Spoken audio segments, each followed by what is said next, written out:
No, just water. What are you gonna do? You're just gonna like the idea behind the podcast is just to touch on anything, like with whoever, with whomever. Well, I mean, not with whomever. I pick. I mean, you know what I mean, but like not like. People. Are you limping? No. I have something's wrong with my hip. Oh, here's a couple bucks. You pulled your hip in yoga, didn't you? No, it's people always comment. I must be like hobbling. I must be ambling around. It looks like you have a hip. There's a hip thing. Yeah, I think there's something. I don't want to acknowledge it. You don't have any pain? It doesn't. It's a little sore. I ran today. Oh, so there you go. So there's something there, but I don't think I'm getting old. I've always had like a hip thing. They've always been tight. Do you do exercise? Yeah, I do exercise, but not really. I'm not big on the cardio thing. I do like a little bit of strength training, and that's about it. You don't like to run? Does it make you feel like you're having a panic attack? I just can't anymore. My knees, it's just like, I just can't. It's just. Plus, I get like after I do any kind of cardio, I get like super fucking hungry. Yeah. So I eat like it's just like you don't get weird. hungry after lifting? No, but I don't lift heavy. Like I just do light, like just to like make sure I'm using my body like somehow. Like I did Bikram yoga for a long time. Yeah. But then so I'm 47. When I was 38, I got chicken pox. And I got it at that yoga studio.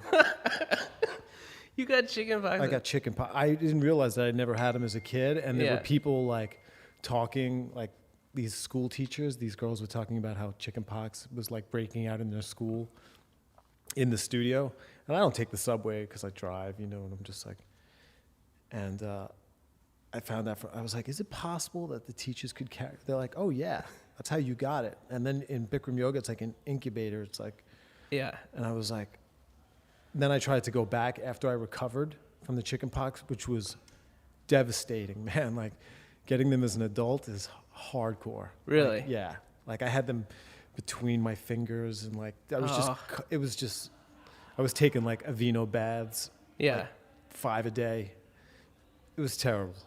It was terrible. That sounds awful. And then I tried to go back to that Bikram. I tried going back to Bikram, and I just never went into that room the same way again. I was just kind of like, it's gross. Like, yeah, it has. Because of the rug. It's because of that damn rug. Which one are you going to? You don't have to. Here, do you want lower? I can lower your headphones. No, it's all right. No, I had an itch. They're like up on full blast. No, but they had.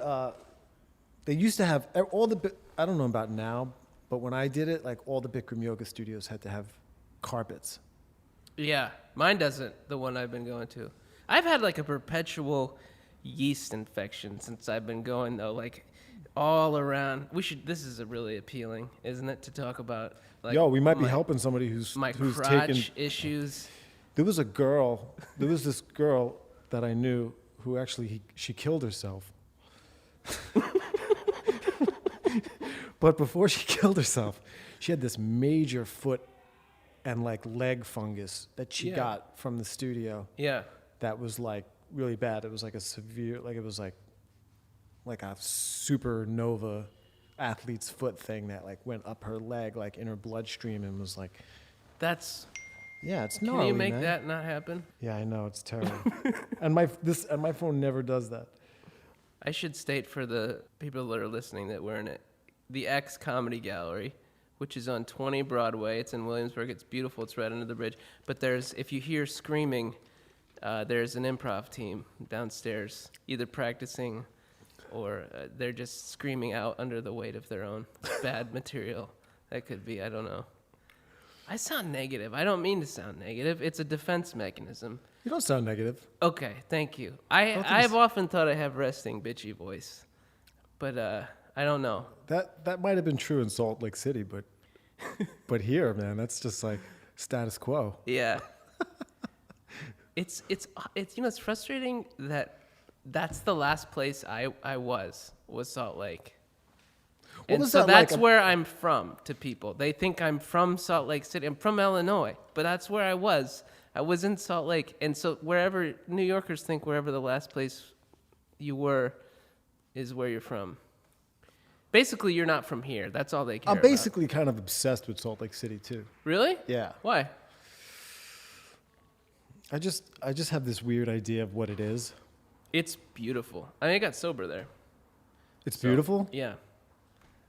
I just always equate it with like some hardcore religious fanaticism. Yeah. It's there. It's funny. When I first got there, I was like, oh, this is normal. It's not weird at all. And then the longer I got there, the more I started to notice. What is it? There's a lot of Mormons. There's a lot of Yeah, it's LDS, almost exclusive. Like, it's a theocracy, basically. Yeah. I mean, but I mean, is the city overrun with it, or is it like just pockets? no, it is infused. Yeah.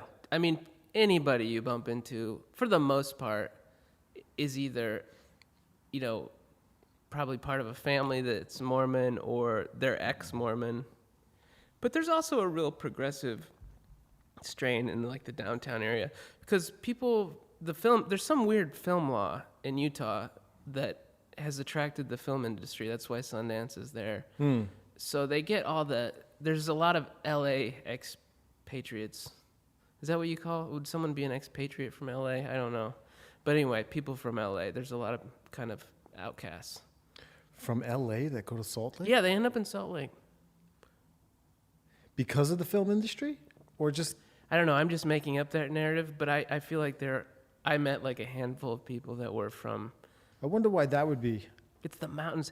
It is absolutely beautiful. Like, it's a resort destination. You know, I was engaged when I was like 22 years old to a Hollywood stunt woman. And she left like acting and all that stuff and moved to Jackson Hole, Wyoming. Oh, that's right. So it's kind of like, road. that's probably that same idea. It's like, it's sort of, you get this, you become this LA junkie. Yeah. You go from like meth head to like, a retreat into the mountains. Yeah. Where you just get settled into alcoholism as opposed to crystal meth. Yeah, Jackson Hole, it seems like that would be your...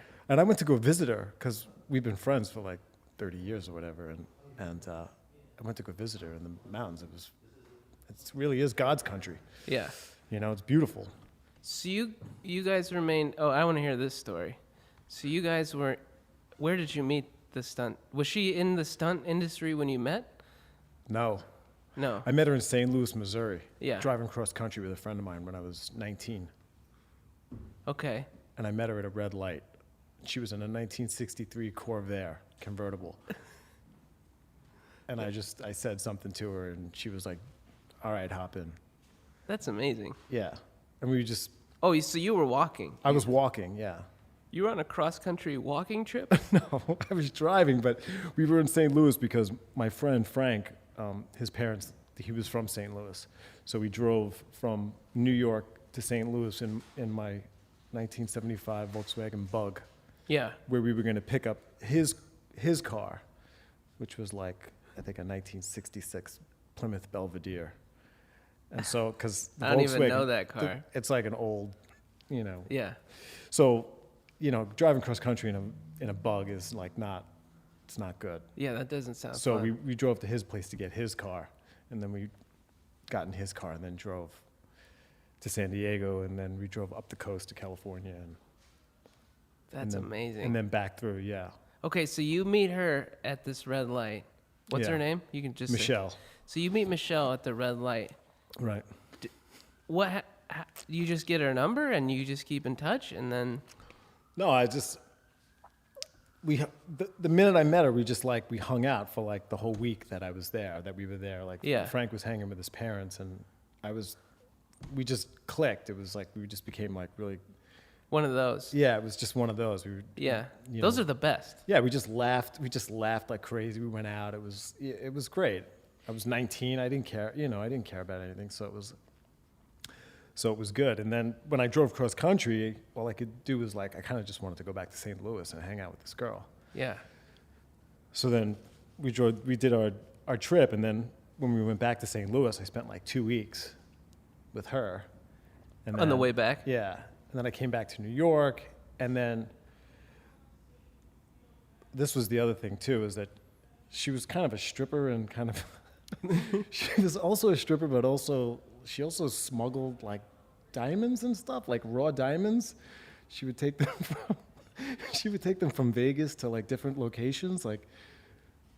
You're not lying, right? I swear to God. Okay. She would like stuff them inside of herself and take like, and she would get like paid like enormous amounts of money. So I went back to New York and she was still in St. Louis. Yeah. And then she had moved to LA for a brief period of time. She was like doing some Hollywood stuff. And then she had like a boatload of money and she said, James, I want to go to Europe, but I don't want to go alone. I want to backpack through Europe for like 3 months. She was like, will you go? I'll pay for the whole thing.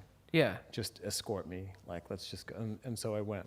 And so we went. And she paid for everything. Because she was in diamond money at this point. She was in diamond money and stripper money. And Hollywood stunt money. She was a piece of work, man. She's funny.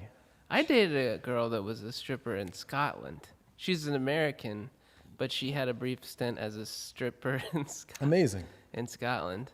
And my first love became a stripper. Her name was Alicia. And she, I remember her in second grade, I carried her books home for her, right? From Oakdale Elementary School. And then it was fall. All my relationships have started in the fall. A lot of them, actually. Not all. But then her and her brother beat me up in the leaves in front of their house. Her and her brother. Her and her brother, Josh. Right. It wasn't just her brother beating you up and her watching? No, they were both part of it. I remember feeling like I had been kind of... Did you not fight back? You know, it was... I don't remember. It was like playful fighting, but I remember it hurt my feelings. Everything hurt my feelings. I was a sensitive little kid. But she grew up and then... She was Katie at the time, and then she changed her name to Alicia. Did it break your heart to see her go? No, this was after I had like left where I grew up. That I had found out she was at Big Al's. I don't know if you know Big Al's in Peoria. It's a renowned strip club. Is it really? Yeah. No, it is. It didn't break my heart. In my head I was like, oh, that makes sense. Kind of, that she did that. Yeah, I mean... It sounds like judgmental. I mean, whatever. Let's just say if you were writing a novel and this was a character in your novel, it would have made sense for her to... Like, that wouldn't have been a crazy, like, decision, I don't think, for her. Like, it seemed like maybe something... It sounds like I'm saying that I know somehow that someone's predisposed to being a stripper. I don't know that. And I'm also saying it like it's a terrible thing. But I got to be honest, I don't know a lot of super well-adjusted strippers. Not that I know a ton, but the ones I've known haven't been like real hotbeds of mental health.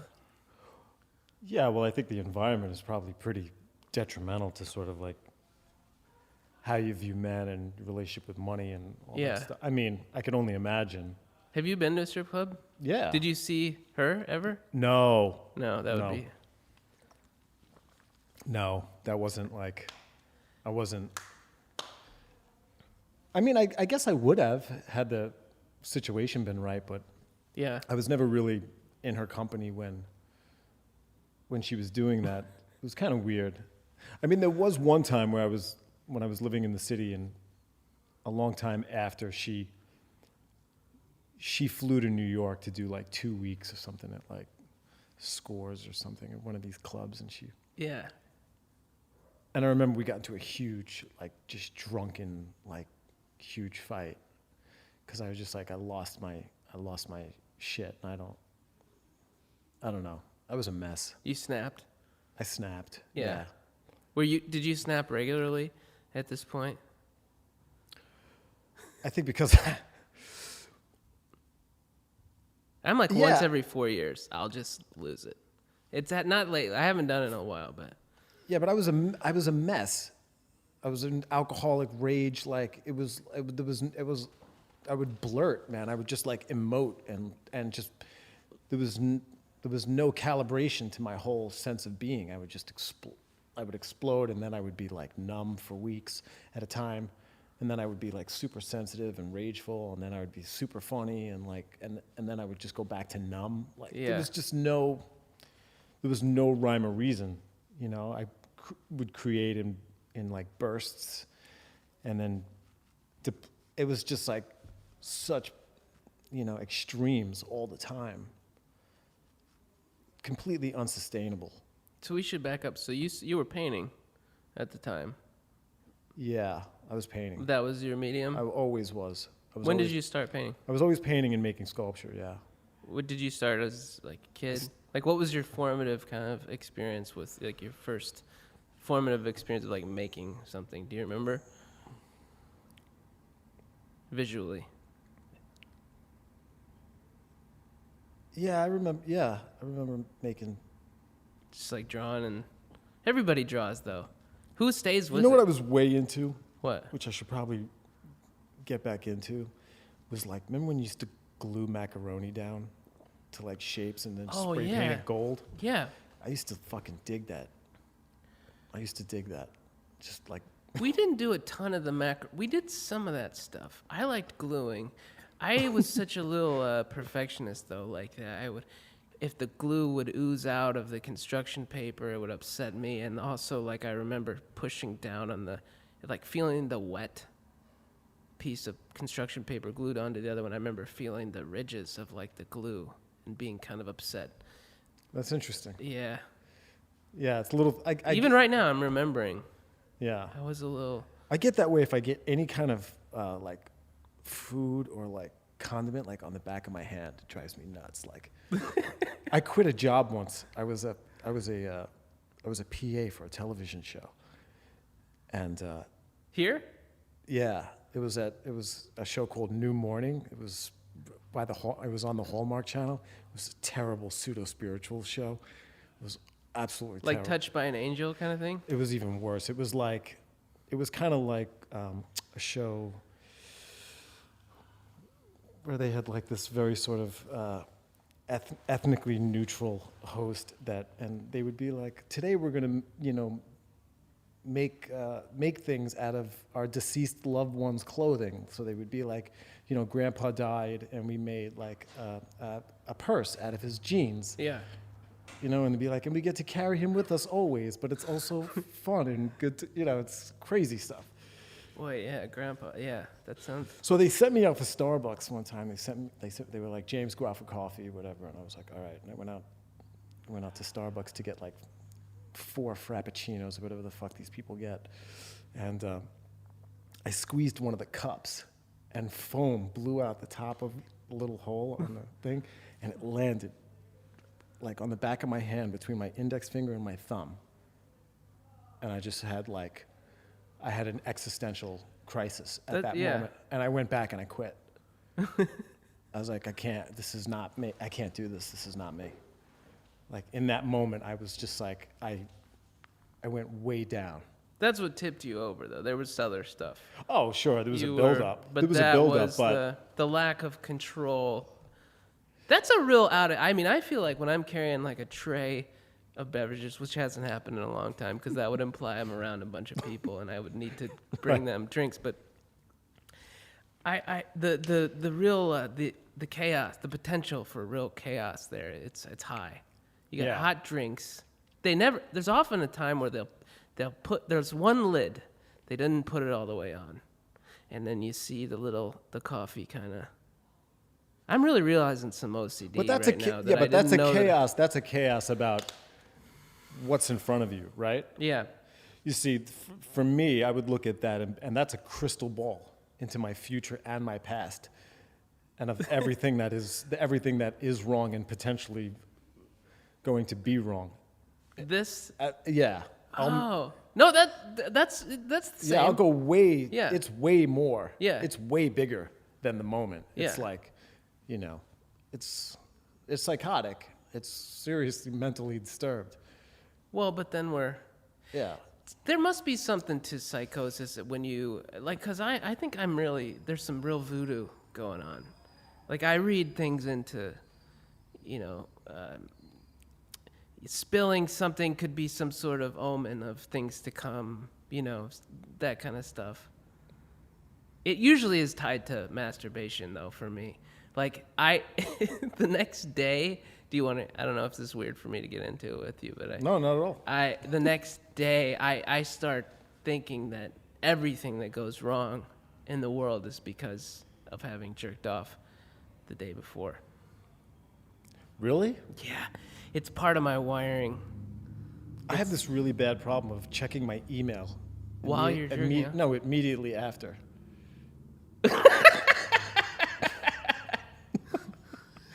I will actually interrupt myself to keep checking my phone. It's not like I'm looking at porn on my phone, but I'll jerk off for a little while and then I'll look at my phone to see if anyone's texted me and I'll keep going, and I can't even go all the way through anymore without being distracted. That's interesting. Porn is I'm really trying to get rid of, I'm reading this book about the shame, what's it called? Freeing or something about, I downloaded an Amazon sample. I didn't get the whole book, but it's something about Just the cliff notes. yeah, it's freeing Just get me to the cure. the shame that binds you or something like that by John Bradshaw.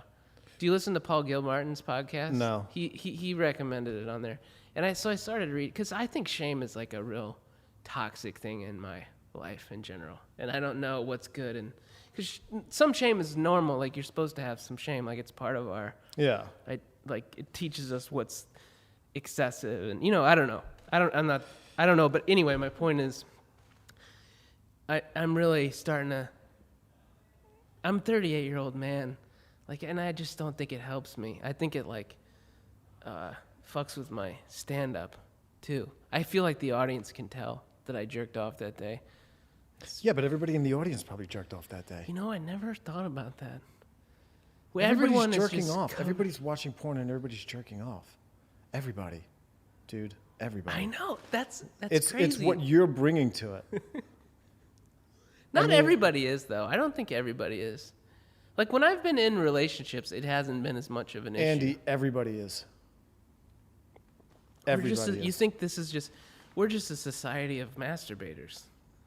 More so than any other time on Earth, right? There's a... Well, of course, especially with... Yeah. Is that your point? I'm worried about this, but this is distracting me a little, so I'm feeling like I'm not... I'm not even hearing it. Okay, good. I mean, the only problem with...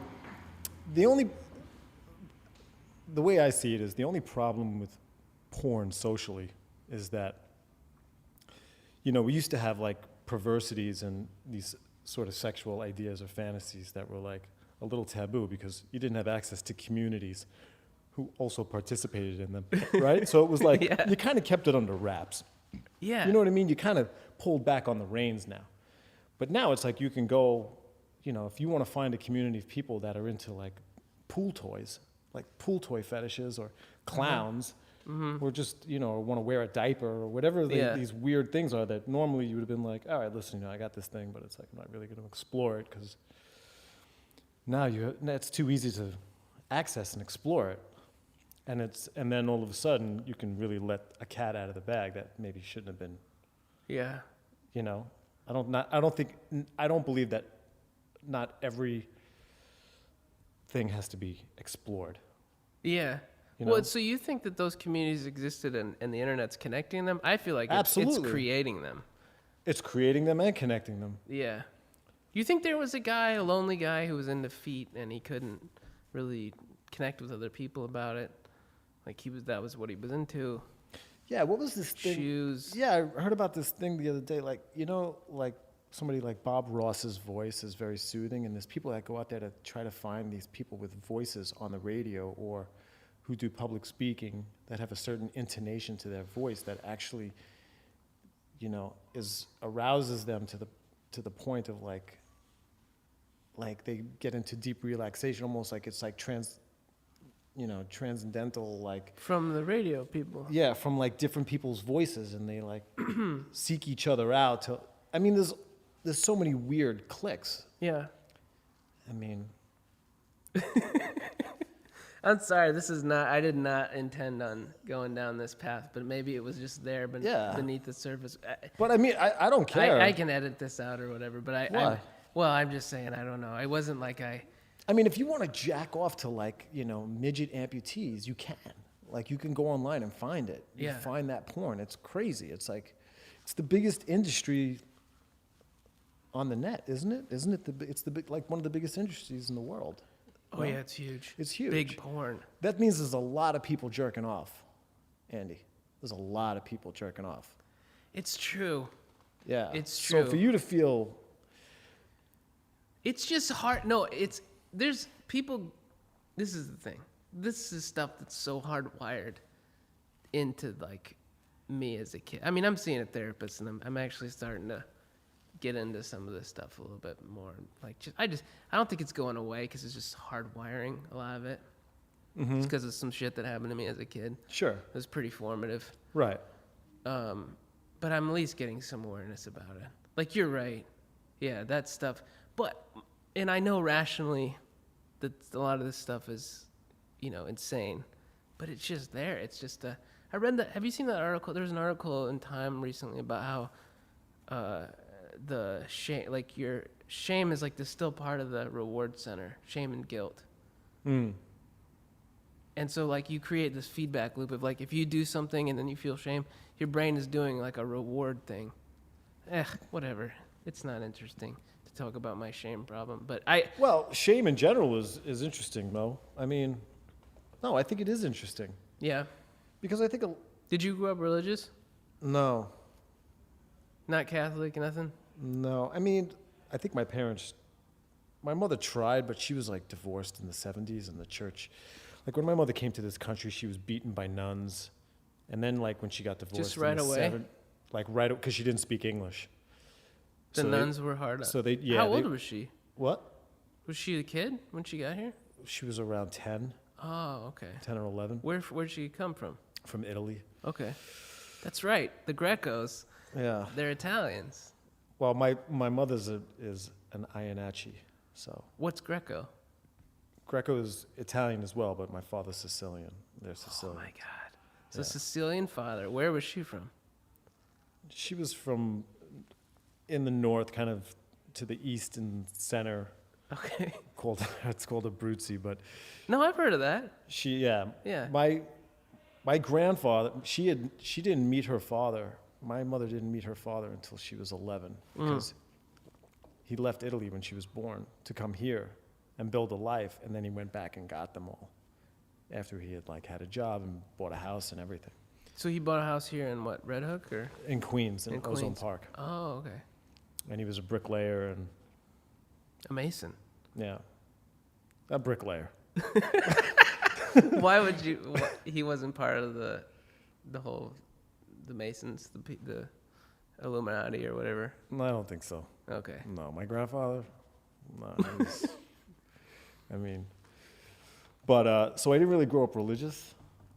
But that wasn't infused in either of them, like the Catholic thing. No. Okay. But I mean, Wow. I snuck porn like crazy. I mean, I remember I used to break into those construction trailers and take like magazines and that was my videos and first stuff and experience too. Yeah, Yeah. magazines. Yeah. My neighbor would steal them from. We lived behind a college, a bunch of fraternities in a circle. There was a cul-de-sac of fraternities at Illinois State University, and my neighbor would go and get them out of their mailbox. Me and my friends used to hang out in the sump. Do you know what a sump is? No. A sump is basically it's like this man-made lake where like all the drainage water Oh, I should goes know what into that is. My when dad's it rains. a civil engineer. Like Yeah. each town has like a sump. Yeah. So when it rains, all the water drains into Okay. this one area, and it would fill up with water. And the city would pump goldfish in it, so we'd go down there and like go fishing and stuff because they would get huge, So, but for some reason, guys, because of shame and because of like how sort of like porn was like huge VHS tapes and stuff. Yeah. Every now and again, like porn would get dumped in the sump, like in bags. There would be bags of videotapes, and we'd have to go through the videotapes to find like, you'd find like a kid's football game, and then all of a sudden it would be cut with like porn, like and we'd have to, Wonder what that story is. Like somebody's trying to turn their life around. It was just before the internet. It was like, how do you get... No, but why throw it in the bag and then ditch it? I think that's part of the process. It's part of the shame. It's part of like... Throwing it all out. Or you get to the point where you're like, holy shit, I've had a great run. I'm about to get caught. I got to get rid of it. Like, I used to have that too. Like, I used to hide like a VHS tape somewhere in my house and be like... Yeah, I had And then one. I'd have these moments where I'd be like, shit, it's been in that one spot too long. My mother's going to dust something, or like she's going to be vacuuming. She's going to find it. I got to get it out of the house. And I just toss it like down the block. Like, you know what I mean? Like, I had a tape called Back to Nature featuring the male porn star Peter North. Of course. For not being gay, I've spent a lot of time looking at Peter North's penis. Well, you only had... that guy's had a lot of stage time in my fantasy life. Well, there was him. There was... what's his name? Tom Byron. And there was... it's interesting that... what's his name? Randy West. I know all these Randy guys. West, but the famous guy with the mustache, the fat dude. John with the Holmes? hair. Oh, I know who you're talking about. The hedgehog. They called him the hedgehog. Yeah. Why can't I? I know him. I don't know why. Ron Jeremy. Ron Jeremy. Yeah. I couldn't see. This is where I must be a little gay because I couldn't watch that guy. I couldn't handle that.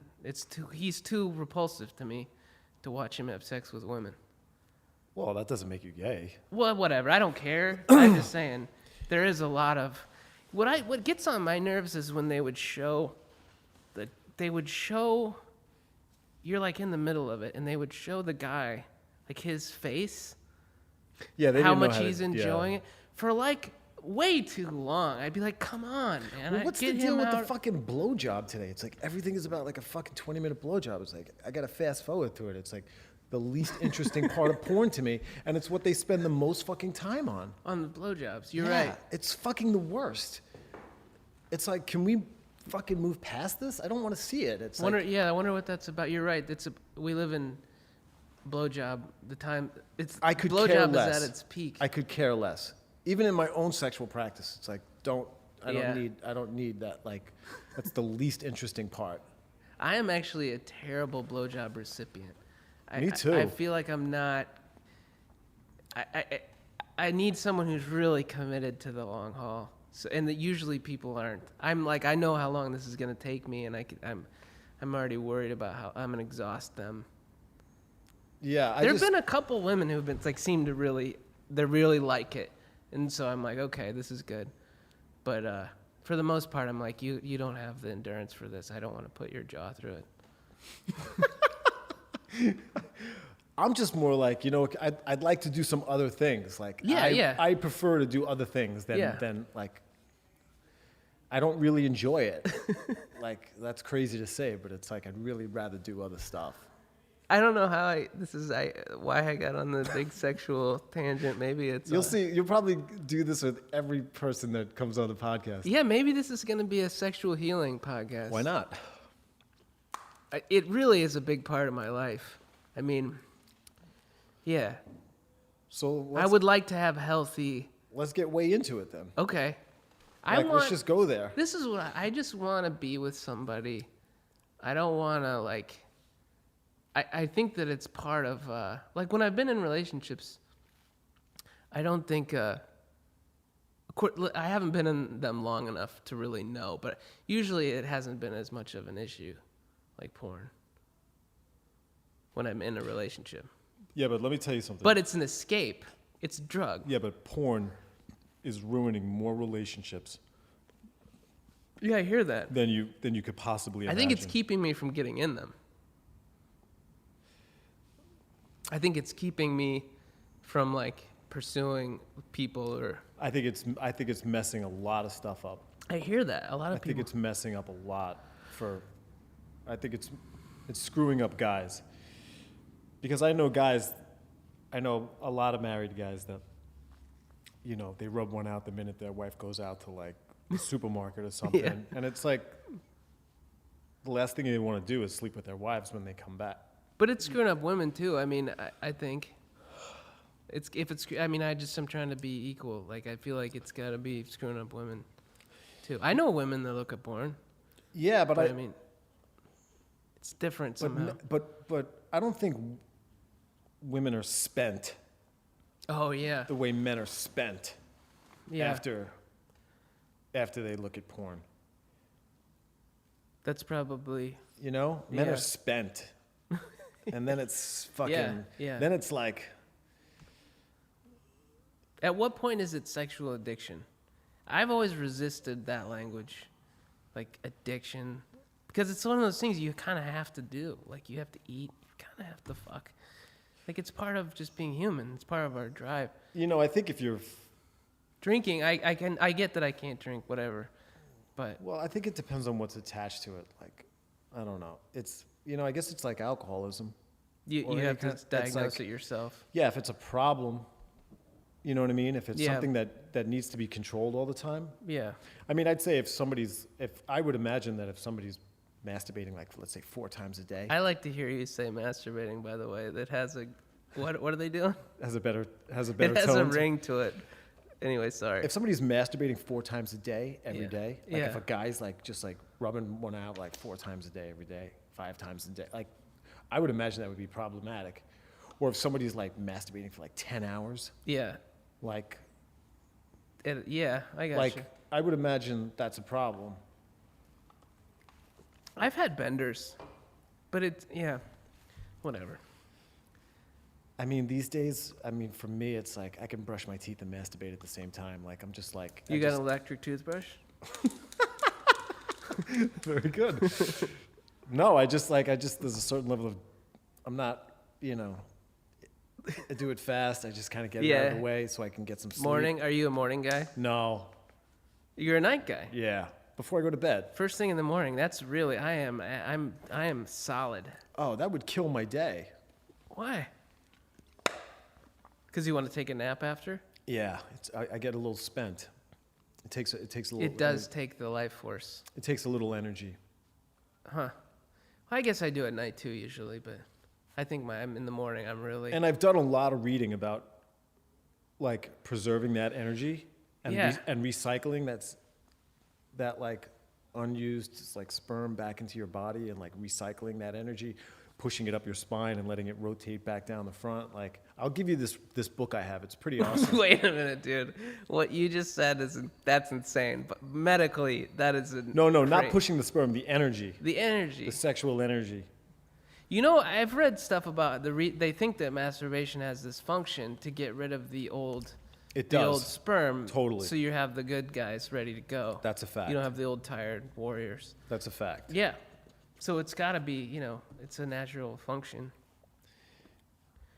But I wonder when the first But our person relationship was- to it, once again, is we've gone to a whole other Yeah. level with it. It's Yeah. become It's always kept pace with like technology, sexual, like porn. You know what I mean? As soon as the printing press, I've heard the second book they made was a porn, but like it was the Bible, and then the next one was like a filthy book. I'm sure. Yeah. But why do you attach so much? Why so much shame to it? I don't even know if shame's the right word. I actually think it might be like more like a gambling analogy.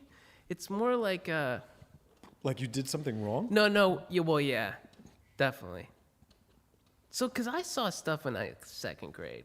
I saw pretty hardcore stuff. If we're going to get into this, I might as well just get into it. Like hardcore porn. So is it like the feelings that you have like now Yeah. the same as back then? Is that why you're bringing that? I think there's something. Here's the thing. I feel like I was talking to my shrink about this. I've never had like a normal. I never had that period that was like protected sexuality. You know what I mean? Like most people, I think a lot of people have weird stuff. They fool around, with other kids or whatever. But it was abuse. Like I had sexual abuse stuff. Yeah. So it's a different. Yeah. You have a different relationship to it. Yeah. So it's never been like not clouded with just this awful thing. Well, it's never been safe. Right. It's never been safe. Yeah, that's a good way of putting it. It's never been safe. Dude, that's I've been thinking about that a lot lately. It's never been Safety. safe. I was actually thinking, when was the last time? So when you're in a relationship with a girl, with somebody that you care about, that cares about you, and you're having sex, How does it feel in that environment, in that context? It feels okay. It's not, I feel less safe on my own than I do with the person. You should be in a relationship. Yeah. No, I know. I'm trying to get the word out there, but. And you're not codependent. And you're not really, I've had a couple of those. I tend to be attracted to alcoholics, addicts.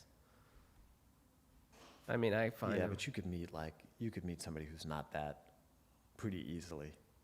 Have you tried? Have you gone online and done all the whole? See, I just don't like the online thing. You gotta do it though. It's else are you interesting gonna do it? that I don't drink. mind. You're I not gonna don't- go to bar. I mean, I guess you Yeah. meet them at the club because you're at comedy clubs every night. But Yeah. But that's not like exactly a sober environment either, though. Yeah. No. There's like a lot of fucking drunkards and Yeah, shit going on, right? I mean, No, you're right. No, it's funny that I resist the online dating, but I'm fine with getting porn. yeah. Yeah, it feels like you're cattle. You do it, right? You do a lot. Like Tinder. No, I haven't done it it's been over a year. Okay. Like been But- on a date from online dating? Yeah, I haven't been on an online date in at least a year. Come on. I swear to God. I feel like I remember seeing you like swiping. Oh yeah, I through- had the whole run. I shared it with you and everybody else. I went on like 30 dates in like 30 days. I think I did something crazy. Oh, okay. Like yeah, I really went for it. But now you're not doing. Why? And so why? The reason I quit Tinder was because I met 3 great women that I'm still friends with that are awesome. Yeah. But there was no love. There was no love, but they were like I actually have like 3 cool friends as a result of it. They're great. that you met online. Yeah. Huh. You have that? See, I have that. I have a lot of good friends that are women, but with that thing of like having like a romantic thing and a friendship thing. I don't know if those two can coexist. It might even be different things. That's been a really sad component for me in my whole sort of thing. So do you usually have a thing with somebody and then it either like kind of dies down into a friendship, or is that the pattern? Like how is it usually? You meet somebody, it's kind of, I bet it's intense at first. You kind of have that period of like. Yeah, I think, sure, I mean, everybody loves the beginning. I think it's been so long since I've had that move towards a relationship thing. I've always had like kind of companionship. Yeah. I've been able to sort of like Me too. navigate those waters. Yeah. But like this last relationship that I was in that was kind of serious was like it became so painful for me that because it was such a war in my head as to whether to stay or to leave, Yeah. because I was like uninspired to be there and of no fault of anybody else's other than my own personal deficiencies. I was just like, I'd rather just live without the war in my head than to try to like stay and get through something that just doesn't feel natural. Like I'm just not prone to it. Like, and it's That's probably, what I do. I get in and then I'm like, I want out. Especially if it doesn't feel rocky. Like I feel comfortable in those real rocky, intense relationships. I shouldn't say now, because it's been a while since I've been in me too. Yeah, me too. I don't even know, to be I don't honest. know. I don't know either. But it's also because of what I saw as a kid. Like, I mean, I never equated. With your parents? Yeah. Were they real, like, was it like Martha? First of all, they broke up before, they were already separated before I was born, Oh, okay. like off and on. And I never saw any kind of tenderness or love between the two of them. And there was only violence and total hatred and like, my mother would claw my father's face like to blood, and like it was crazy. It was crazy. I saw crazy stuff. Did you ever see the other side? Were they like dramatically like loving to each other? Never. I never saw them hold hands, kiss, anything. So I only equated that whole thing with, and I remember even as a kid, just being like, I can't wait till I can be alone. Like I used to, that you literally was like a mantra as a kid, like I'll be okay once I'm alone. Because it was never a safe environment to be like either with my mother or my father. Yeah. It was because the volatility of it, like, was so unpredictable. It was just like living. It's like walking through a haunted house. Yeah. Every day of your life as a kid, like you don't know what demon is going to jump out at you, and that's what it was like with both my parents. They were both hardcore narcissists and rageaholics. Hitters? Oh yeah, my father, yeah, especially. So, I mean, When so did that's you why get it's out? hard for me to like not be like, I'm very comfortable being alone, but to a fault, like with deafening loneliness at times, where it's like, but it's also all I know, Yeah. like in a way. It's No, I'm the same. self-induced. It's not like there's nobody out there that won't love, you know what I mean? It's not like there's not people who haven't offered me like a tremendous amount of love and been willing to be by my side. I've pushed it away and been like retreated back into my cave, Yeah. like throughout my life. And it's brought me great sadness, but yet I continue to do it. I'm fully responsible for the whole thing. I'm not a victim of circumstance. I've designed it is exactly as I've designed it, which is another layer of sadness. You know, it's, Yeah. you know, but it's like, I don't even want to know if I'm going to use this because I just talked about some way dark shit, but can I ask you about your brother? sure, yeah, totally. So he died, what, 2 weeks ago? Yeah, 2 weeks ago. And you were kind of like, it was coming, in a way, right? Yeah, But the thing I was going to ask about was, yeah. has that thrown anything into light immediately with relationships? Because like when my brother died, I immediately kind of jumped into some intense, like 2 really intense ones, I think, to just keep me away from having to think. It's weird. I didn't want to think about the grief and stuff, but I also then didn't have anything to offer either of these women. Like I was tapped out, and they, you know, it was frustrating because they were rocky relationships, but they deserved to have somebody who was, you know, Oh yeah, I know. I could hitting take the ball back. No, I've had to be really conscious of what I've been feeling because, yeah, there's been a part of me that's really gravitated towards wanting to draw that company in, but I don't want to take anybody hostage right now. Like, and I so could because I want that, like, I want to be comforted.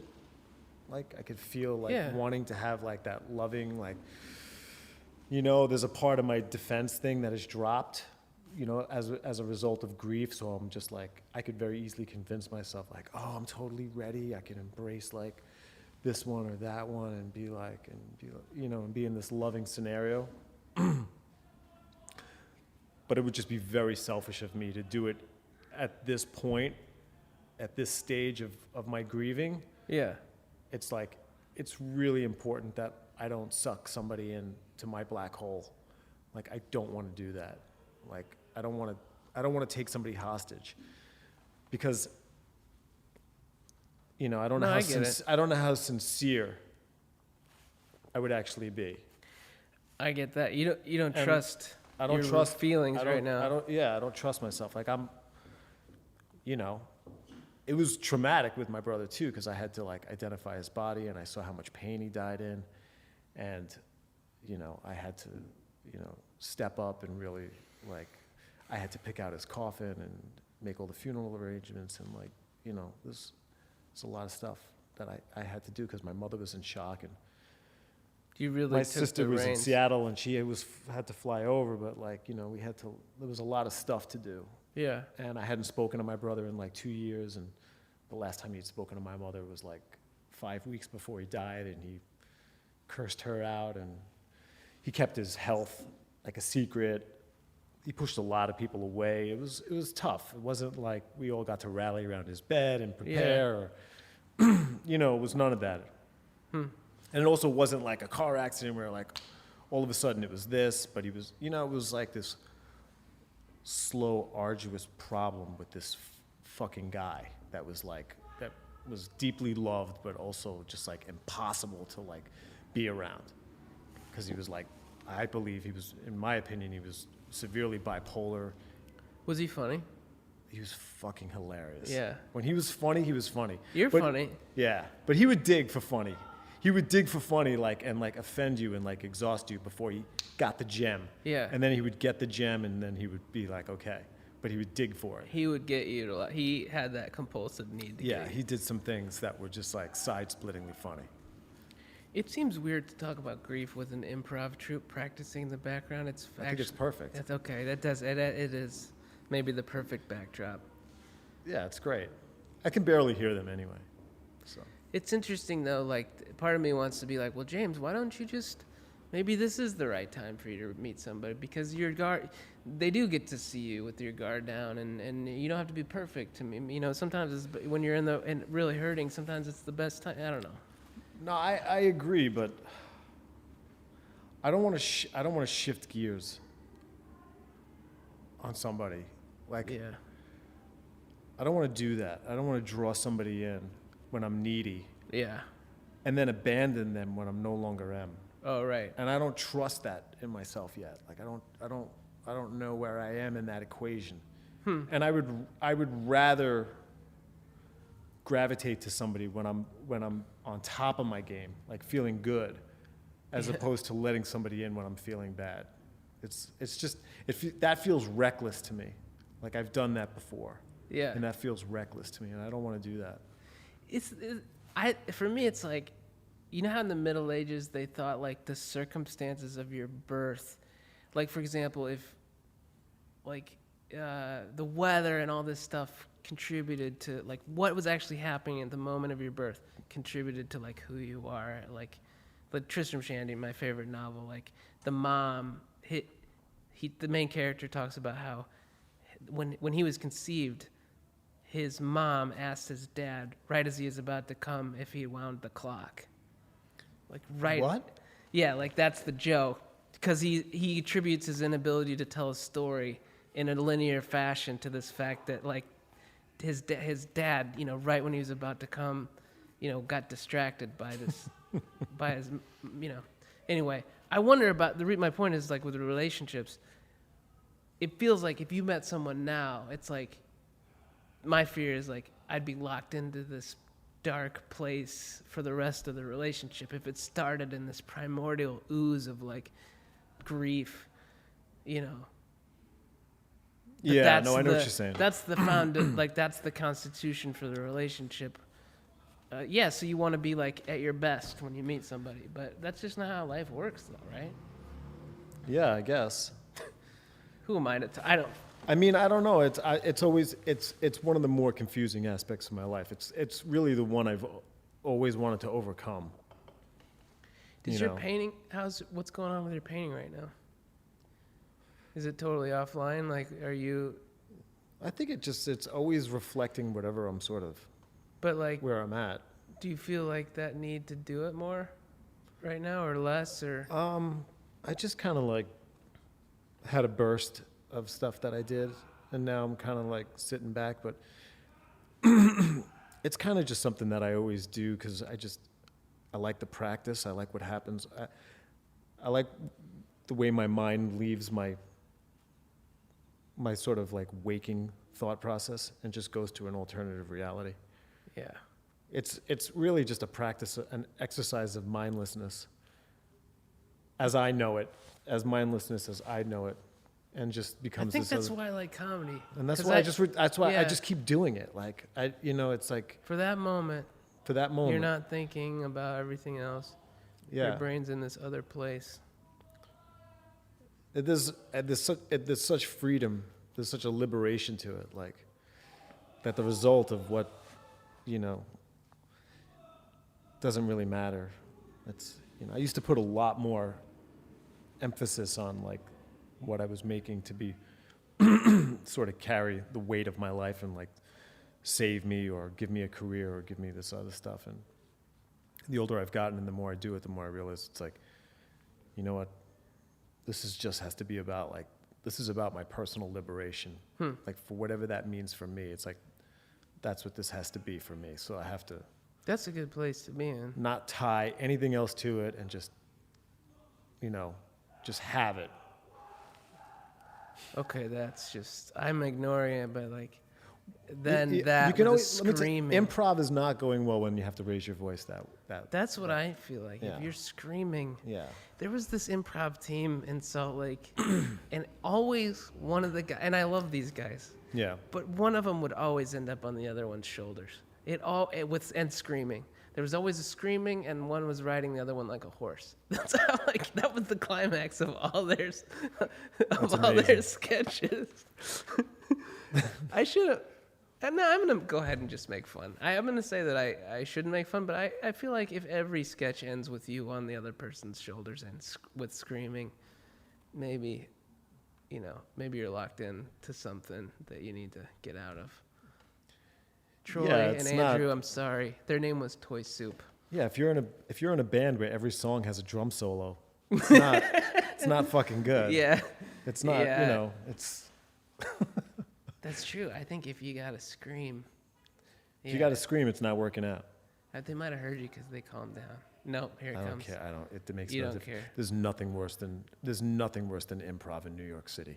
Absolutely nothing. It is unbearable to watch. There's only a couple groups that I've seen that are good. This group, Murder Fist, do you know them? No. They're really good. And I'm the same. I usually hate it.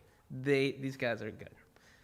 I mean, and I've seen a lot of it because I play music every year at the Delcos Marathon at UCB. Okay. And I used to have to see these guys all the time because we would. Did you ever do that? I played. Sketch? Did you ever want to be some kind, like, you wanted to be a musician or performer? And Well, I played music for years. yeah. What did you play? I play like this hybrid bass guitar thing. What, like a 7-string bass with like a... No, like a 3-string. Oh, interesting. Like a Like you 3-string made... bass. Yeah, I would get like these three-quarter scale basses, these like little basses that are like the size of a guitar.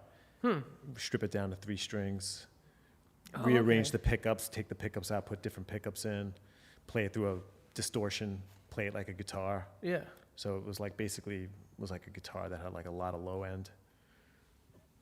It's all punk music. It's all like hardcore music. Did you start though? See, I'm gonna put my headphones on because I don't want to listen to the screaming.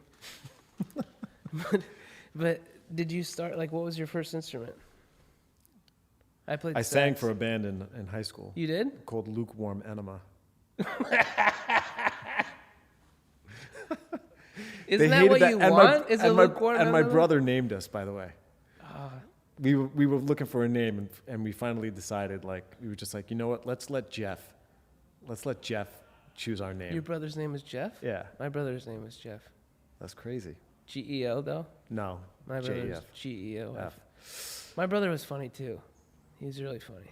So we left it up to my brother. We decided, and we were like, all right, Jeff, listen, you can name us, because my friends loved him. So he was like, all right, let me think about it. I'll be right back. And like an hour later, he was like, Lukewarm Enema. Was it like it's 2 words, Luke and then warm and then enema? No, it was 3 words. LWE. Okay. Lukewarm Enema. And we went with it. It was terrible. I was in a band called High Water. I could never remember anything. High My Water? memory. I couldn't remember anything. I either. couldn't remember it, and I still, it's a problem with stand-up. My short-term memory is shot, and also, It's anxiety too. It's anxiety. If I can find stuff conversationally, then I get there, whatever. But I mean, with music, I would always be like, isn't it weird that we're all playing together? I could never be in the moment. Even like when I played tennis too, it was the same thing. I'd be like, isn't this weird that we're doing this right now? Like, I couldn't be like in the moment of like playing. That's interesting. No, I get it though. I'd like want to walk around to all the people in the band, like as we're playing a song, and be like, isn't this, what are we doing? We're all playing right now. Can we just stop and acknowledge that? It's like some part of me always wants to derail everything. Any type of group, anytime there's like a group concentration, I always just want to take it off the rails. Why is that? I don't know. I'm just realizing it as I'm saying it. You do know why. Well, it's attention, probably, because you feel like you're in control. Yeah. Maybe. It's a way to take the reins. Because I've often felt like I'm not good at, like, I always feel like in a group. Well, you want to be seen because you feel like you're not. Yeah. And so also, I feel like I often feel like I'm not doing it right. Like, even at work, we had a meeting yesterday. There's like 1, 2, 3, 4 of us, right? And I immediately start this narrative that they all know something I don't, and I'm being left out, and, you know, and then that starts to fulfill itself a little bit. Yeah, you can't believe that. Right. You got to like...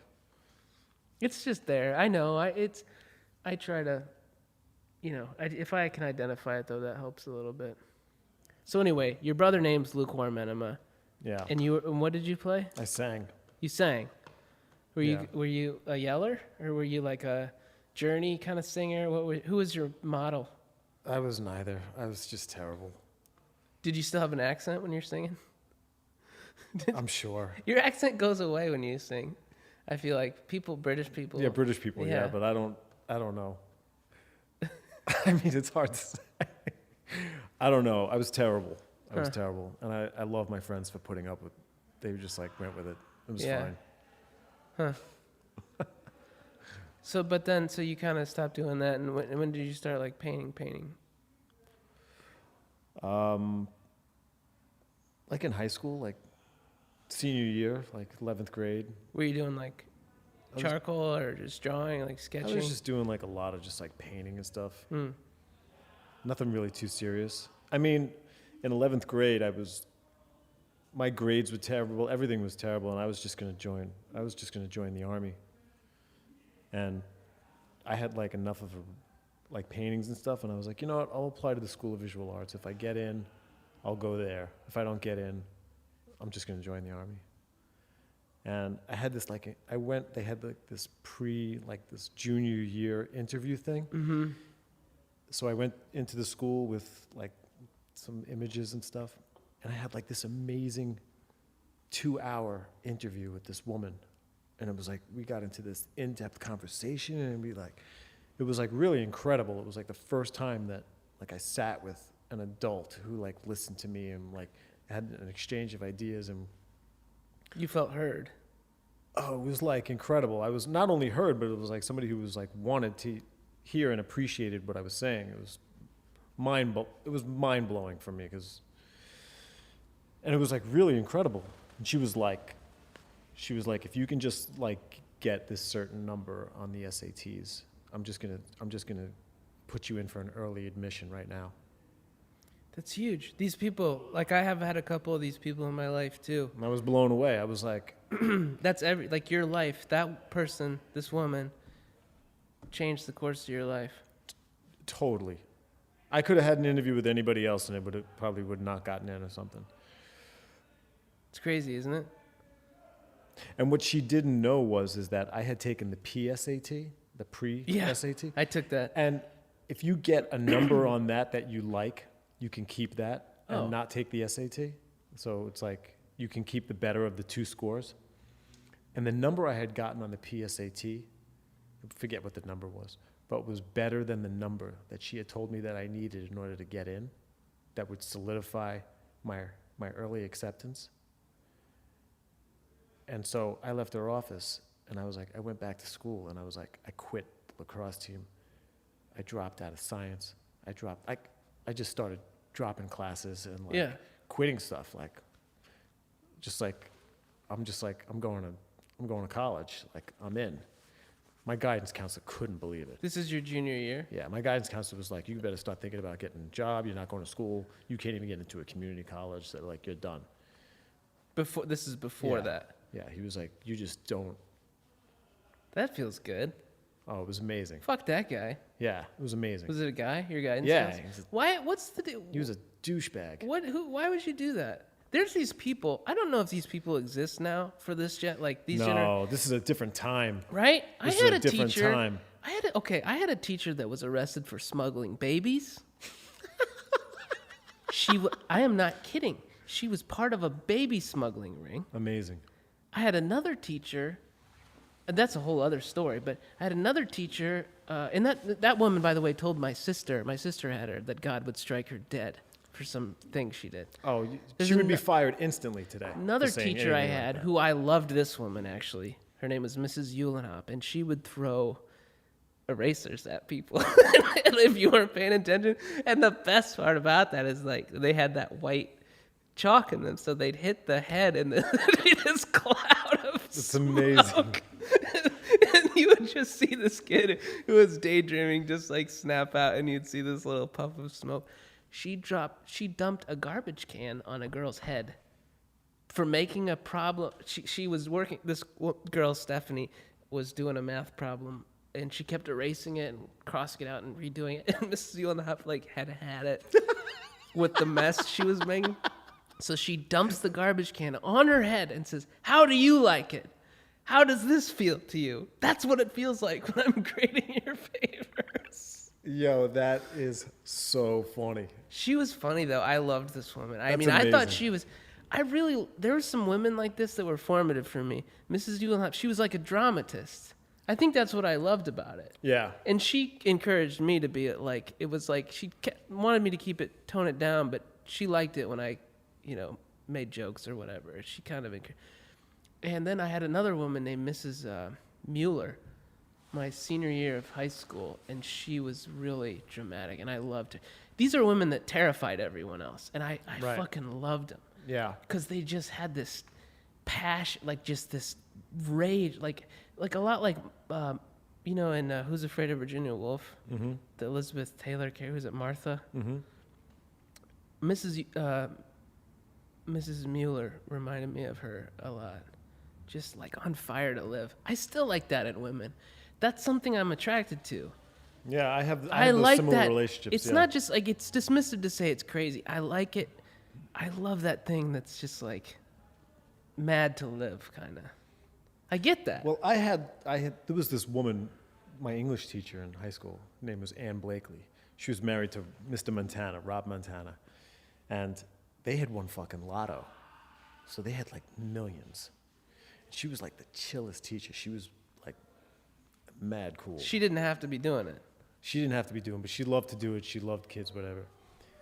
But like I went up to her in like 11th grade, and I was like, can I see you like after class? And I sat down with her, and I was like, I can't do this. I can't sit in this classroom. Like I can't, I was like, blah, blah, blah. And we got into this conversation because I couldn't sit still in class. Like I was just like, this is killing me, like 45 minutes in this chair. In those days, it was like every teacher just did the same curriculum year after year. It was a bore fest. I mean, today they sit you in a circle and everybody has a laptop and there's like games. I don't know what the hell they do today, but it's not like it was back then. And I like that image that you just painted. Yeah. Everyone in this circle with their laptops. Yeah, everybody's like playing. having a blast. Yeah, I have. Everybody's I have cutting out resentment. shapes. Like, everybody's like. Do you resent? See, I resent these kids. Like, I feel like they're getting paid attention to. Well, everybody's a winner. Yeah, I know. Everybody thing. gets a. I know. Everybody gets a trophy. Yeah, I you know. They know. There's a deep sense of like a lack of authenticity. I think that because they know these kids, they're not dumb. They know they're not all winners. So there is that sense of like, I know that somebody's lying to me. So that's even worse. You're growing up with flatterers. Like you're growing up with people that are lying to you. Right? No?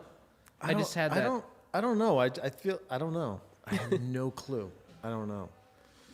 Anyway, I do. But Miss Blakely was like, all right, you don't have to come to class anymore.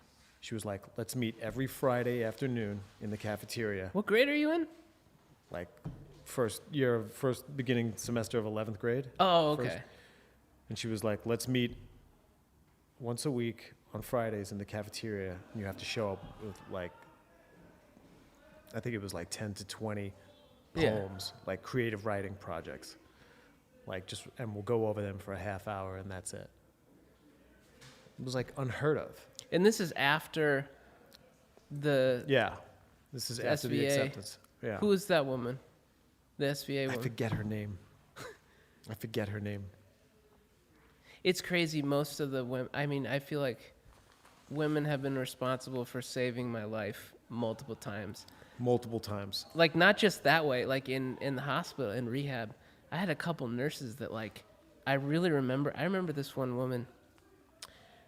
This was my worst, I think, I've ever had in terms of withdrawal, was seeing shit. It's 24 hours after I've had a drink at this point. I would have to do I had been drinking a lot, obviously up to this point. But I'm seeing shit on the wall. Like more than like with acid. Like I'd taken acid and I'd never seen anything like this. It's like seeing videos on the wall. And she was like, she just looked at me in the eye and she was like, this is gonna go away. And I mean, it was an important thing to hear at that moment. Yo, that's incredible. And another one of those nurses said to me, "You don't have many more of these in you." And I remember the phrasing of that really stuck with me, because someone who was being like overly, someone could have been like, "You don't have any more of these in you." The fact that she said, "You don't have many more of these in you," like that stuck with me, because that seemed honest. Yeah. Because I knew I had some more strength in me, but probably not many. Because you were young. Yeah. Yeah. That's the only reason why you had any resilience at all. That something about the way she said that was an important thing. Well, you know what? Right before I stopped drinking and I got sober, I had 3 of the same dream for 3 nights in a row, where I tapped myself on the shoulder as an old man, and I turned around and said, "You're not gonna." And I said to myself, as an old man, said, "You're not gonna get here if you keep doing what you're doing." The same dream 3 nights in a row before I got sober. Right before I got sober. You tapped yourself on the shoulder. In the middle of a huge white room with these paintings on the wall. I'll never forget what the paintings look like. I remember staring at them specifically, what they look like. And I was standing in the middle of the room, old as fuck. And I tapped the old man on the shoulder and turned around. It was me. It was like, "You're not going to get here if you keep doing what you're doing." That's amazing. Same dream, same composition, same everything for 3 nights. That's amazing. And then I was like, I can't, I'm done. I can't do it anymore. I had a dream maybe a month ago that I was on the edge of my mattress, just looking at the hardwood floor, just looking at a pair of socks. That's it. That's the whole dream. You're sitting on the edge of your mattress. My mattress was still on the floor in my dream. Okay. And I'm looking at a pair of socks. And what were you thinking about when you were No, that's looking it. It was remarkable to me because I've often had pretty interesting dreams. But I was like, I'm tapped out. Like, I must be really out, because this is what I'm dreaming about, staring at a pair of socks on a hardwood floor. There wasn't like emotion. Were they rolled up? No, dude. I mean, they're just flat. They were just flat. Flat, white Thorlo socks. The socks that I have. It was in my room. There was nothing creative about the dream whatsoever. It was dead. It was just dead. It was dead. That's what it was. I mean, it stuck with me because Yeah. it felt dead. Shit's turned around since then. I have a mattress off the floor. My bed is like, 4 feet high. Like a toddler couldn't see up to my, you know what I mean? It's up there. Because you got a lot of shit underneath.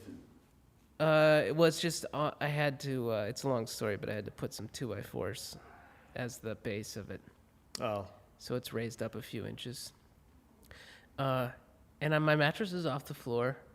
I spent a long time. I mean, I spent a year and a half-ish with my mattress on the floor in New York. So that's something. That's huge. Is your mattress off the floor? Oh, yeah. No. Do you have a king-size bed or a queen-size bed? No, I have a full size. It's small. A full? Yeah, I have a full. I rock a full. What about if you have someone over? You gotta snuggle up. Huh. But a full's pretty big. I mean, I'm not a big guy, so It's not a twin, but it's. I mean, you. No, it's a full. It's like a full. I know. It's not a queen. It's not a queen. I got a queen. I bought this mattress like when I first. I don't like a lot of bed. I just don't like a lot of bed. Like, it's just not. Is it? Why? You don't feel like you deserve it? It just seems like I'm kind of a minimalist, so I don't like a lot of shit. So like the smaller the bed, the bigger the room. Well, I'd rather have a bigger room than have a bigger bed. And do you sleep in your studio? Is that? Yeah, but it's like it's big. The loft is big. It's like 1,300 square feet. Wow, it's big. In Red Hook? In Sunset Park. Oh yeah, that's right. Yeah. I've been there 22 years this month. That's awesome. Yeah. How long have you been sober? 13. Wow. Be 14 soon. Wow, when's your? January 15th. Nice. Yeah. December 27th. Oh, you're right there. Right after Christmas? Oh, you had a fucking Christmas from hell, huh? Yeah. 2 days after Christmas, it was my nephew's birthday, and I missed it. I had shown up drunk to Christmas the 2 days before. Oh, wow. And everyone kind of, knew I was not in a great place. And then, I slept through my nephew's birthday, or not slept. I mean, I was, passed out. Yeah. And my dad had to go get the landlord to let him in to my apartment. They thought I was dead. And I was on my. I remember laying on my bed, and I remember hearing the door unlocking.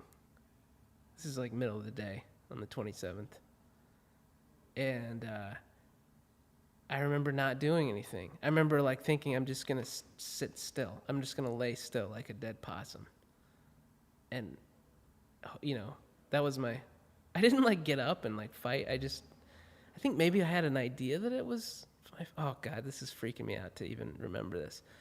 But I remember him walking down the hardwood floor, down this long hallway, coming in my bedroom, the wood sort of creaking. And I remember there was this moment where I'm just holding still on my bed, right? Face down. And then I breathe. And then I hear him go, he breathed this huge sigh. He thought I was dead. There's that moment. Yeah, there's that moment. It's scary for someone to think you're dead. I don't know if you've ever, think someone's dead. Someone thinks you're dead. That's scary. It was scary to me to realize I was that far gone. Yeah, well, you realize that your actions affect people. And when they're self-destructive, and when they're self-destructive to that level, yeah, I didn't even know. People live in a state of terror. I just watched that with my mother and my brother for the past 4 years. My brother's been sick and neglectful of his health, and also just very secretive about it. My mother lived in a state of terror. He never considered that. He never factored that into the equation of taking care of himself, or just allowing her in on the process of whatever he was choosing for his own personal health. And the poor woman was rattled. Oh man, I mean, I didn't know till I started kind of making my amends that was a thing that was terrible to do to somebody who loves you, to make them be afraid that you're going to die. It's a terrible thing to do to somebody. Well, especially going back to what we were talking about, especially when you don't think that anybody ever really sees you or considers you. And then all of a sudden it's you go back and make amends for these acts that you took, and then people are yeah, that really affected me, or that was really scary. And it's wow, I didn't even think you really even considered me. Yeah. I didn't even think I was even considered. I never thought I was even ever considered. Anybody really ever gave a shit. Yeah, I think I thought I was invisible in some way too, because I would go and be by myself. I drank by myself. And people think that's not fun, but I had a blast. Oh. I loved it, man.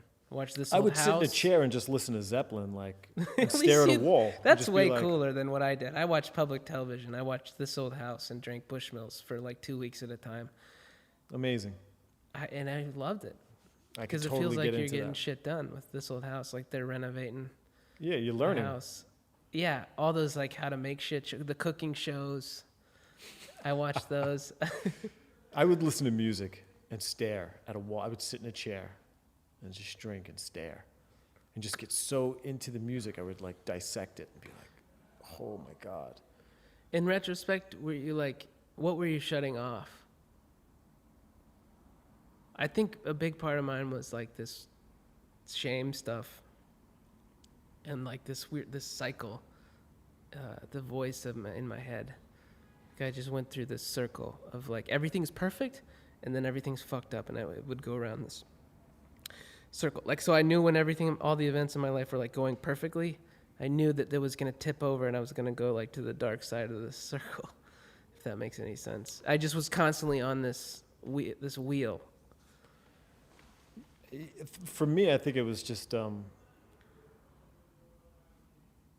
I think I was so fantasy based. I had such an idealized sense of self that was not based in reality. That like the reality of who I really was too unbearable.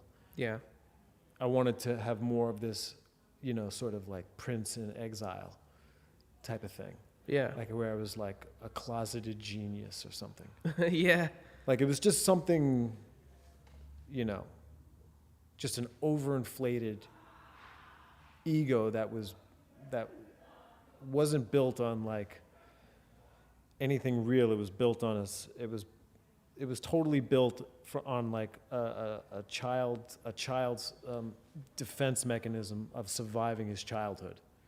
It wasn't like, you know what I mean? I didn't walk the street thinking I was great. I lived in a bubble that thought I was, you know what I mean? That had an idealized self. It wasn't one that like I didn't walk the streets like with that level of bravado that I had in the bubble of my mind. Yeah. I get that. You know what I mean? It's this one protected little space where you're... Yeah, it was a protected little space that was like, and when reality got too, when the mirror of reality got too close, and I was like, and what I saw was so far away from that bubble, I had to get back to that bubble.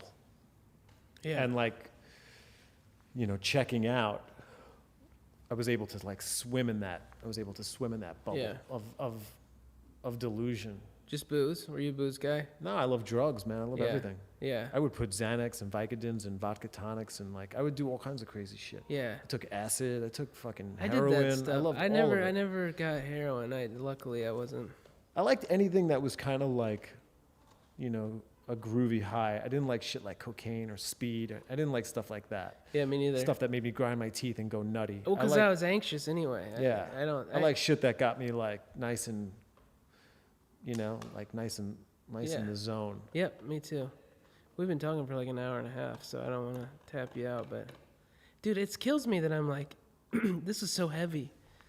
Like I always talk about such heavy shit. It bothers me. I want to be like, I'd like to talk about just more inconsequential things maybe, but this is what I end up talking about. Yeah, but this is, if I knew it was going to go heavy. You did? I think so, yeah. Yeah, we both go there. I mean, that's kind of like. Yeah. It's easy to, yeah. I'm pretty sure there are pockets of funny in there. Yeah, there's a couple jokes and an hour and a half of death and pornography and and shame and shame talk. There's maybe 2 solid jokes that. But let it be what it's gonna be. Yeah, this is a big problem for me. Like I don't know what I'm gonna do with this. Like I'll probably there's stuff I'm gonna cut out. I feel like an hour. Cut it out for the right reasons. Right. Don't cut. I know. Cut. What are the right reasons? To protect other people. There's a couple things I said. No, don't cut stuff that like. Don't cut something that somebody else might like, but just you don't like it. Like make the call from a bigger place than whether or not you personally like something. Conversation, hearing other people helps me. Like I think this is like it's self-indulgent in some way, but like fucking Marin's podcast, my first year of sobriety, like I listened to that podcast, and he doesn't talk about it as much anymore, but there were times where that really helped me, hearing him talk about getting sober, and because he was he's good at what he did, and that meant, because I thought I was dying. I was like, there's no way I'm going to be good at anything. Like it was helpful to me to hear somebody who's good at something and be sober. Yeah. And I respected him a lot as a comic and blah blah blah, but I also think, like, especially in a time now where everybody sort of represents, especially with social media, like everybody only represents the best parts of their life, or they're orchestrating. I'm showing the worst. Like it's all pictures of toilets I see on the street. Yeah. I don't think I'm showing like I'm actually a lot happier than I come across on social media. I think me too.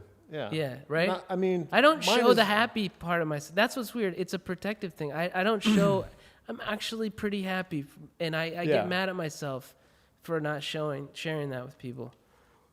I think it's good. I think you choose. Listen, it's like me. It's like I choose social media to represent this one aspect of who I am, Yeah. as opposed to like, check it out, now I'm happy. Check it out, now I'm this. Check it. It's Yeah. like I don't want people in my business that much where I got to show them like, you know, my niece and my closet and Yeah. and my fucking plate of food and like who the fuck. My niece the and fu- my closet and Yeah. my plate of Yeah, food. I don't want anybody to be in my business that much. Yeah, no, I want to represent a certain thing. Like, Right.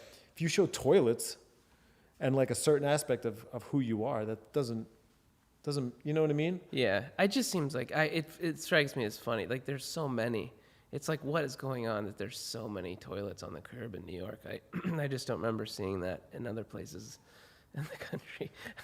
I don't know. Yeah, because it's also like, at what point do you change toilets? Like, right. when Who does- changes toilets? Yeah, like, at what point do you decide it's time to change a toilet? Like, I understand changing a toilet seat if you move into a new apartment, Right. It's like once every 20 years. but to change a toilet, like, what's going on? Like, That's what I'm saying. it's just a vessel. It's like, what's the, Yeah, it is. It's just Like- a vessel. did it like, And I'm not like a toilet guy. I'm not. Yeah, I don't have toilet humor. I just. like, oh, I'm redoing the bathroom. I have to get a new, like, really? Is that the aesthetic choices you're Well, I making? think that's what's happening. People are redoing. Well, there's so much turnover. People are moving and new places and moving out because it's so expensive. That's probably what's happening. It's so weird. It's so, Yeah, I know. I don't know. I had a bunch of stuff I wanted to ask you about, but I feel like we covered. Do you have anything coming up? I got 2 shows in November. One Where? at Manhattan Borough Community College. What is it? BMCC? I don't know. Borough of Manhattan Community. I got a piece going in there. And there's a new gallery opening up in Chelsea called Massey Lubin. And I'm gonna have some paintings in that. So And then JamesGreco.com. And JamesTGreco.com. because there's another guy who has a painting business in Buffalo, New York. Oh, great. That's not you, right? No, and there's also a lawyer in New Jersey who gets my emails sometimes, and he writes really nasty emails back to people who leave out the 68 in my James T. Greco 68 at Gmail, and he's James T. Greco at Gmail, and a lot of people who leave out the 68 send him emails. And he sends mean messages back. Yeah, it's really bad. It's gotten really bad. And I've written him a couple of emails like, please, I'm sorry. But if I wasn't so far deep into my email address, I would just like start a new one. But Yeah. it's just like, fuck it. It's like, let's just. That's terrible. Yeah, he's not happy about it. To go to the point where He's just not happy about getting emails from people. that's not your fault. I know. He could just ignore him, but he just chooses to. Yeah, like, or forward. I'm them. sure he gets a lot. Listen, I'm sure he gets a lot that he throws out, Yeah. but I think every now and again he gets one that hits a raw nerve and he decides to lash out. So That's so terrible. And so you hear about? Do people think? Does Yeah, he write them as you? I hear about it sometimes. Does he write them as you? Like, No, he doesn't write them as me. oh, that would be terrible. He just says stuff like, get your fucking shit together, man. I'm not fucking that guy from fucking, but Yeah. he'll say stuff like that. How is that your fault? You got this. That's weird. You got this alter identity people are sending emails to. He's just pissed, man. He's just got he's just pissed about it. So JamesTGreco.com. Yeah. I mean, he lives with the ghost of me in his email. So you know what I mean? It's like, you know what I mean? Like, Yeah. like I don't have to live with the ghost of him. Maybe He has you're to live with the- reminding. They're emailing you, and every time they do, they're reminding him of everything he could have. He wanted to be a painter. You're living this other life, and Well, think about what how does he do? He's a lawyer. Yeah, but think about but See. think about this. Think about how exclusive your email is. It's all about you. Even if it's spam, it's all about you. It's all about, hey, Andy, right? Now imagine all of a sudden you just start It's getting all about like, hey Andy. you know what I mean? That's why it makes now me imagine so now nervous. imagine like all of a sudden like, hey Tom, now you're Yeah. sharing your like email occasionally with like this other guy's crept into email world. That's true. And it's like, come on, dude, this is my exclusive address. This is my private thing. I don't know that I've ever once received an email that was supposed to be for somebody else. Yeah. Email makes me incredibly. This is a whole tangent, but it makes me anxious.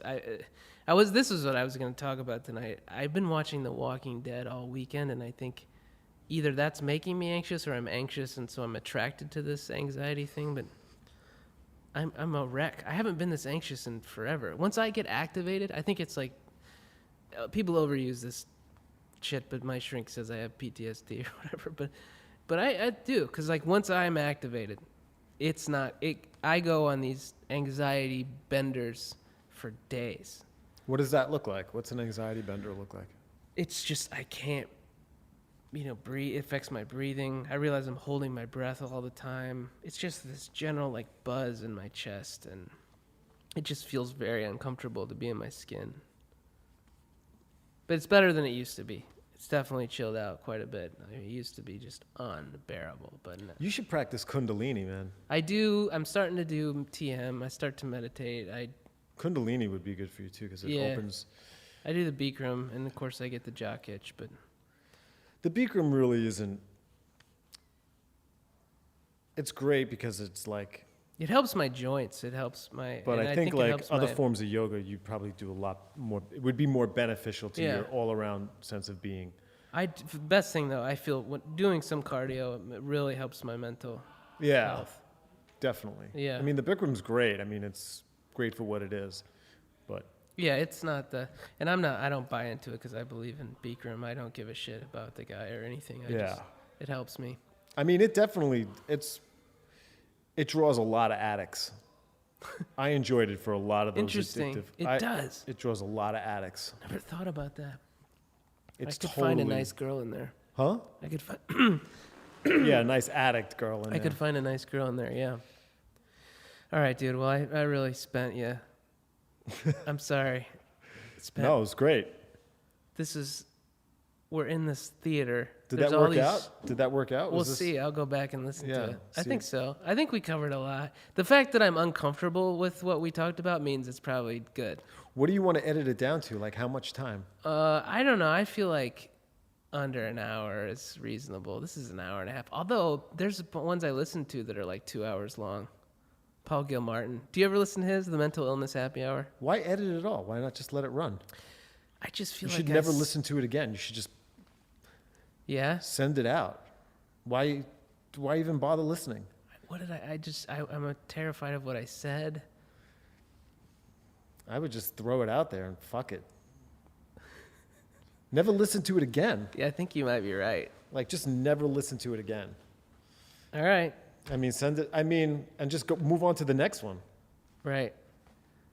I get real self-conscious about the way I talk about like women and stuff. I don't like who I am when I talk about women.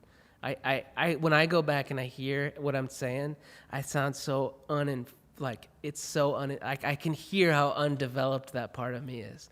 I just revealed the same thing. I don't know. You have a lot more self-awareness about it than I do.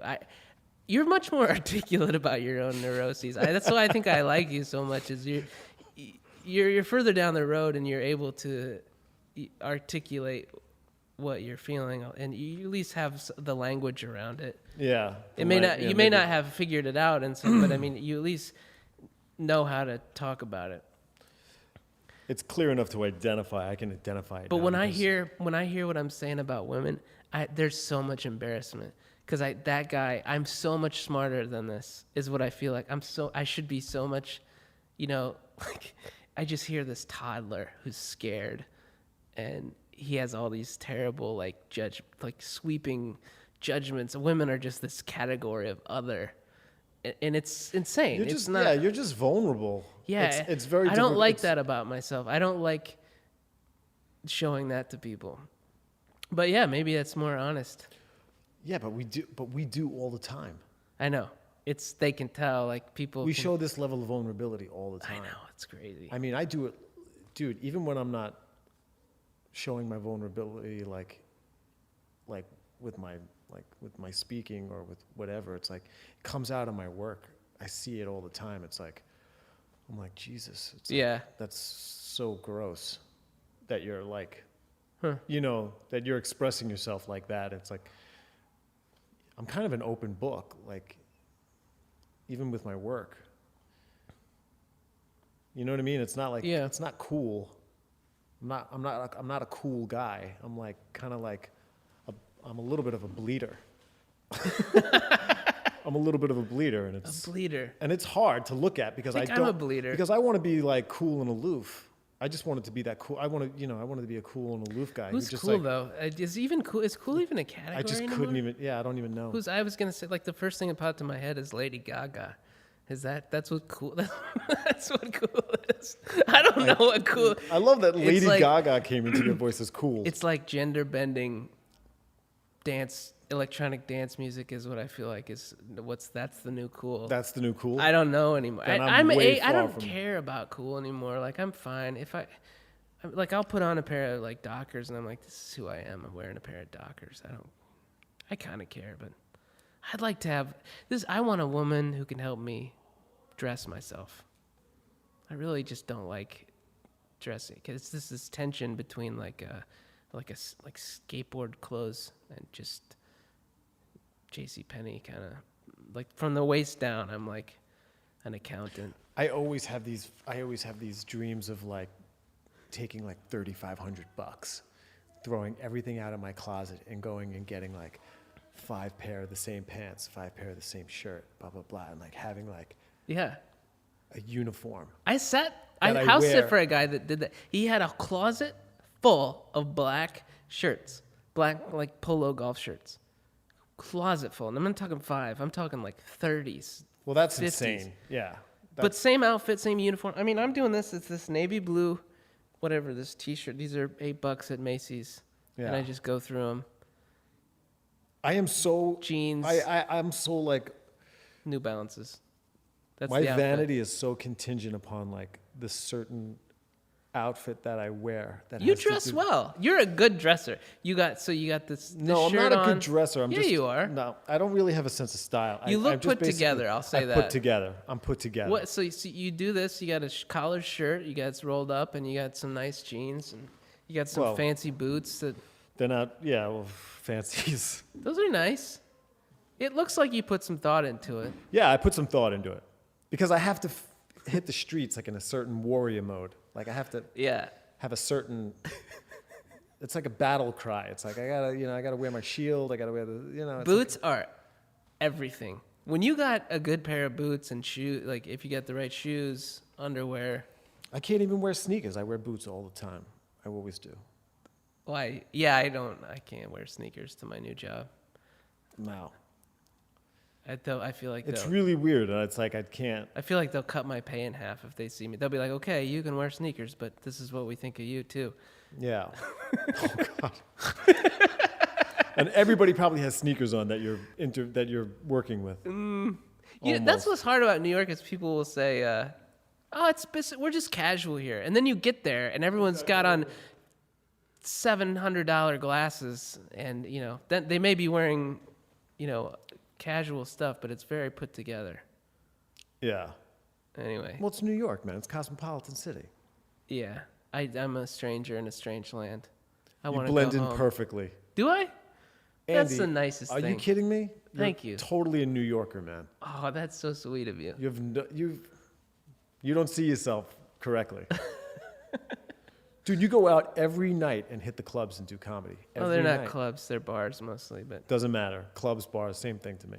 I do. I go out a lot. And yeah. You've spent more time in Manhattan in the 3 years that you've been here than I probably have in the past fucking 10. Yeah. I'm sure. Well, it's probably at the same falafel place, but... Mamoon's? Oh, no, I do go to Mamoon's, though. Oh. I love... It tears me up, but I love Mamoon's. I can't. I get 2 of those. The hot sauce? That's amazing that you can do that. Why? Oh, my God. What do you like there? You get the falafel. No, I can't. No, I get the lamb shawarma. I can't eat there at all. I can't eat there at all anymore. Like, I smell like it comes out through my pores. I'm like a screen door for like that type of food. It's like My bedding will smell like that food the next day just from my skin. Like I can't eat food like that. It's terrible. Huh. What do you eat? I eat like the same things every day almost. Yeah. Like oatmeal. Oh yeah, oatmeal. Salads. Like chicken cutlet. Like, tuna. Dried cranberries. Celery. Apples. Huh. Well, that seems like a good place to end it. It's perfect. All right, man. Thanks, buddy. Yeah, man. I appreciate it. Bye.